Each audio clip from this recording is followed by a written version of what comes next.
ఓం మహాగణపతి నమః. శని మనకు మే 17వ తేదీ నుంచి రేవతి నక్షత్రంలోకి సంచారం చేస్తున్నాడు.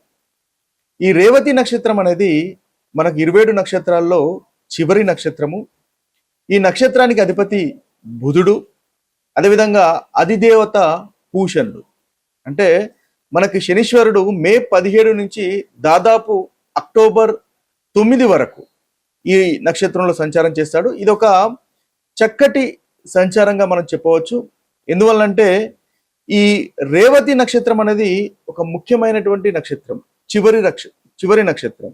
అంటే మన బచక్రంలో 27 నక్షత్రాలు మొదటి నుంచి మొదలుకొని చివరి వరకు వచ్చేటటువంటి నక్షత్రం. అంటే మన ప్రయాణం కానీ, అదేవిధంగా మనం ఏదైతే పని చేస్తున్నది కానీ అది చివరిగా ముగించేటటువంటి నక్షత్రం. అంటే దీని తర్వాత మళ్ళీ కొత్తగా ప్రారంభమయ్యేటటువంటి నక్షత్రాలు మనకు ఉంటాయి. కాబట్టి ఇది ఒక ముఖ్యమైనటువంటి భూమికను పోషిస్తాయి. అయితే ఈ యొక్క ఈ శనీశ్వరుని యొక్క సంచారం అనేది ఈ రేవతి నక్షత్రంలో ఉన్నప్పుడు 12 రాశులకు ఏ విధంగా ఉంటుంది, ఎలాంటి ఫలితాలు కలుగజేస్తాయి అనేది ఒకసారి చూద్దాం. వృశ్చిక రాశి వారికి శనీశ్వరుడు 5వ స్థానంలో సంచారం చేస్తున్నప్పుడు కలుగుతున్నటువంటి ఫలితాలు, అంటే 5వ స్థానంలో ఉన్నటువంటి రేవతి నక్షత్రంలో సంచారం చేస్తున్నప్పుడు కలుగుతున్నటువంటి ఫలితాలు కనుక మనం చూస్తున్నట్టయితే, రేవతి నక్షత్రము బుధుని యొక్క నక్షత్రము.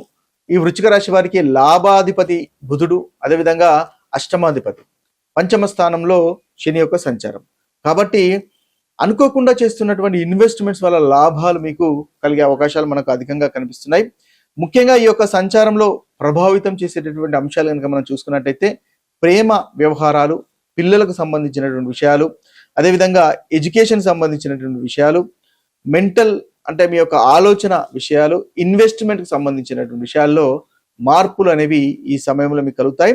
అయితే కొంతమంది వృశ్చిక రాశి వారు ఈ యొక్క సమయంలో అధికంగా ఓవర్ థింక్ చేసేటటువంటి అవకాశాలు కూడా మనకు కనిపిస్తున్నాయి. ఎమోషనల్గా సీరియస్గా ఉంటారు. లవ్ లైఫ్ అనేది టెస్ట్కి గురవుతుంది. అంటే ఏంటంటే మీ యొక్క ప్రేమ వ్యవహారాలు అనేవి పరీక్షకు గురవుతాయి. వాటిని మీరు జాగ్రత్తగా పరిశీలించుకోవడం అనేది మీకు చెప్పదగినటువంటి సూచన. టెంపరరీ ఎమోషన్స్ కాకుండా ఒక రియల్ స్టేబుల్ ఎమోషన్స్ మీకు ఇప్పుడు కలుగుతాయి.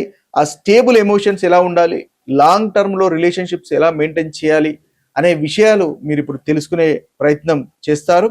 అదేవిధంగా ప్రేమలో ఉన్నటువంటి మిస్అండర్స్టాండింగ్స్ కొన్ని కలుగుతాయి, వాటిని కూడా దూరం చేసుకునే ప్రయత్నం చేస్తారు. ఓల్డ్ అంటే ఈ ప్రేమకు సంబంధించినటువంటి విషయాల్లో పాత ప్రేమ జ్ఞాపకాలు మళ్ళీ తిరిగి వచ్చేటటువంటి అవకాశాలు మనకు కనిపిస్తున్నాయి. అదేవిధంగా ఏదైతే క్యాజువల్ లవ్, ప్రేమ, టైంపాస్ లాంటివి ఉంటాయో అవన్నీ తొలగిపోతాయి. ఒక సీరియస్ స్టేబుల్ లవ్ అనేది ఒకవేళ మీకు అలాంటివి ఉన్నట్టయితే వాటిగా మారేటటువంటి అవకాశాలు మనకు కనిపిస్తున్నాయి. పిల్లల గురించి ఆలోచిస్తారు. పిల్లలకు ప్రోగ్రెస్ అనేది ఉంటుంది. పంచమ స్థానం కాబట్టి, లాభాధిపతి కాబట్టి పిల్లలకు సంబంధించినటువంటి విషయాల్లో లాభదాయకంగా ఈ యొక్క సంచారం అనేది ఉంటుంది. కాన్సన్ట్రేషన్ ఎడ్యుకేషన్ పైన మీకు పెరుగుతుంది. టెక్నికల్ లెర్నింగ్ పైన పెరుగుతుంది. పంచమ స్థానం క్రియేటివిటీకి సంబంధించిన స్థానము. లాభాధిపతి అయినటువంటి బుధుడు మీరు అంటే శని బుధుల కాంబినేషన్ ఎప్పుడు కానీ టెక్నికల్ విషయాలు నేర్చుకోవడానికి ఉపయోగపడతాయి. కాబట్టి కొత్త విషయాలు ఈ వృశ్చిక రాశి వారు టెక్నికల్కి సంబంధించిన విషయాలు నేర్చుకుంటారు. తద్వారా చక్కటి ఫలితాలు కలుగుతాయి. అనుకోకుండా వాటి వల్ల మీకు లాభము కలిగేటటువంటి అవకాశాలు మనకు కనిపిస్తున్నాయి. ఓవరాల్గా చూసినట్టయితే వీరికి చక్కటి అనుకూలమైనటువంటి ఫలితాలు అధికంగా మనకు కనిపిస్తున్నాయి. ముఖ్యంగా స్ట్రెస్, యాంగ్జైటీని తగ్గించుకునే ప్రయత్నం చేయండి. స్లీప్ అంటే నిద్రను బ్యాలెన్స్డ్గా చూసుకోండి. ఇవి మీకున్నటువంటి ఫలితాలుగా మనము చెప్పవచ్చు. ఈ రేవతి నక్షత్రానికి అర్థము కనుక మనం చూసుకున్నట్టయితే సంపద, అభివృద్ధి, శ్రేయస్సు, అదేవిధంగా ఐశ్వర్యాన్ని పెంచేదిగా మనకు పురాణాలు ఈ రేవతి నక్షత్రం గురించి చెప్తున్నాయి. అంటే ఈ రేవతి నక్షత్రానికి ముందుగా అనుకున్నట్టుగా ఆది దేవుడు అంటే అధిదేవత పూషణుడుగా మనం చెప్తాము. ఈ పూషణ అనే పదానికి పోషించేవాడు అనే అర్థము, అదేవిధంగా అభివృద్ధి కలిగించేవాడు అనే అర్థం. కాబట్టి ఈ పూషణుడు కూడా దేవతల్లో ఒక ముఖ్యమైనటువంటి దేవతగా చెప్తారు. ఈ పూషణుడికి చాలా ఐశ్వర్యవంతుడు, సంపద, అదేవిధంగా గేదెలు, మేకలు, గుర్రాలు లాంటివి పశువులు ఎక్కువగా ఉంటాయి. అంటే ఈ పురాణ కాలంలో అవి ఉంటేనే అధిక సంపద అని అర్థం. అయితే వాటన్నింటినీ ఒక క్రమ పద్ధతిలో దారి చూపించే దేవతగా మనకు పురాణాలు చెప్తాయి. కాబట్టి శనీశ్వరుడు ఎప్పుడైతే ఈ రేవతి నక్షత్రంలోకి సంచారం చేస్తాడో అప్పుడు ప్రతి రాశి వారికి ఒక దారి చూపిస్తాడు. అంటే ఇదివరకు వారు చేస్తున్నటువంటి తప్పులను సరిదిద్దుకునే అవకాశం ఉంటుంది. తప్పులను సరిదిద్దుకొని మనకు ఏది మంచి ఏది చెడు అనే విషయాలను చూపించేటటువంటి నక్షత్రము, నక్షత్ర సంచారము ఈ శనీశ్వరుడు ప్రస్తుతము చేస్తున్నాడు. కాబట్టి చాలా రాష్ట్రాల వారికి మంచి అదృష్టం కలుగుతుంది, అదేవిధంగా అభివృద్ధి కలుగుతుంది. ధన సంపాదనలో సహాయంగా కూడా మనకు ఈ యొక్క నక్షత్రం సంచారము, శని యొక్క నక్షత్ర సంచారం అనేది ఉంటుంది. అదేవిధంగా రేవతి నక్షత్రం అనేది ప్రేమ అభిమానాలకు ఒక ప్రతీకగా చెప్పవచ్చు. సౌమ్యత అనేది ఉంటుంది, కైండ్నెస్ అనేది ఉంటుంది. కాబట్టి ఈ శని ఈ యొక్క నక్షత్రంలో సంచారం చేస్తున్నప్పుడు ప్రేమాభిమానాలు పెరుగుతాయి. దయ, కరుణ, మృదుత్వం అనేది దాదాపుగా అన్ని రాశుల వారికి పెరుగుతుంది అని మనం చెప్పవచ్చు. అదేవిధంగా సేవాభావము, భక్తి కూడా పెరుగుతుంది. ఎందువల్లంటే ఇది చివరి 12వ రాశిలో ఉంది, చివరి నక్షత్రము రేవతి నక్షత్రము. కాబట్టి మోక్షానికి సంబంధించినటువంటి విషయాలు కూడా ఇందులో నిగూఢమై ఉంటాయి. కాబట్టి ఈ శనీశ్వరుడు ఎప్పుడైతే రేవతి నక్షత్రంలో సంచారం చేస్తాడో అప్పుడు భక్తి భావము, ఇతరులకు సహాయం చేసేటటువంటి మనస్తత్వం కూడా పెరుగుతాయి. అదేవిధంగా ముఖ్యంగా రేవతి నక్షత్రం అధిపతి మనకు ఆదిదేవుడు పూషణుడు అనుకున్నాం. కాబట్టి ఆయన ముఖ్యంగా తప్పిపోయిన వస్తువులను దొరికేలాగా చేయడము, ఈ గేదెలు, గుర్రాలు అవి సరి అయిన మార్గంలో తప్పిపోకుండా చూడడం లాంటివి చేస్తాడు.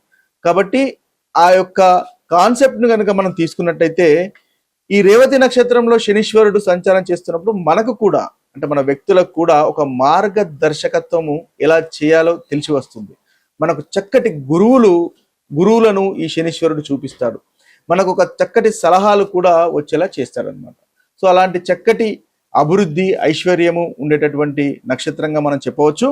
అయితే ఈ యొక్క నక్షత్రంలో శని సంచారం చేస్తున్నప్పుడు ముఖ్యంగా మనము తీసుకోవాల్సినటువంటి పరిహారాలు కనుక చూసినట్టయితే వీరికి శనీశ్వరుని ఆరాధించండి, హనుమంతుని ఆరాధించండి. తద్వారా చక్కటి ఫలితాలు ప్రతి రాశి వారికి కలుగుతాయి. ముఖ్యంగా శనివారము శనీశ్వరుని ఆరాధించే ప్రయత్నం చేయండి. అదేవిధంగా నల్లని నువ్వులతో దీపాన్ని వెలిగించండి. తద్వారా కూడా చక్కటి ఫలితాలు మనకి కలుగుతాయి. ఇంకా విష్ణు సహస్రనామం పఠించడం వల్ల కూడా చక్కటి ఫలితాలు ఈ యొక్క శనీశ్వరుని వల్ల కలుగుతున్నటువంటి ప్రతికూలత అనేది తొలగిపోయి అనుకూలత అనేది మనకి పెరుగుతుంది. ఈ మేషరాశి వారు శనివారము నల్ల నువ్వుల నూనె దీపం వెలిగించండి, హనుమాన్ చాలీసా పఠించండి. అదేవిధంగా వృషభ రాశి వారి యొక్క పరిహారంగా చూసుకున్నట్టయితే కాకులకు ఆహారం పెట్టడం వల్ల చక్కటి ఫలితాలు కలుగుతాయి. వృద్ధులకు కూడా సహాయం చేయడం వల్ల వీరికి చక్కటి ఫలితాలు కలుగుతాయి. ఇక మిథున రాశి వారి పరిహారాలు చూసుకున్నట్టయితే వీరు కూడా శనివారం నల్లని నువ్వుల దీపం వెలిగించండి, పెద్దలను గౌరవించడం వల్ల వీరికి చక్కటి ఫలితాలు కలుగుతాయి.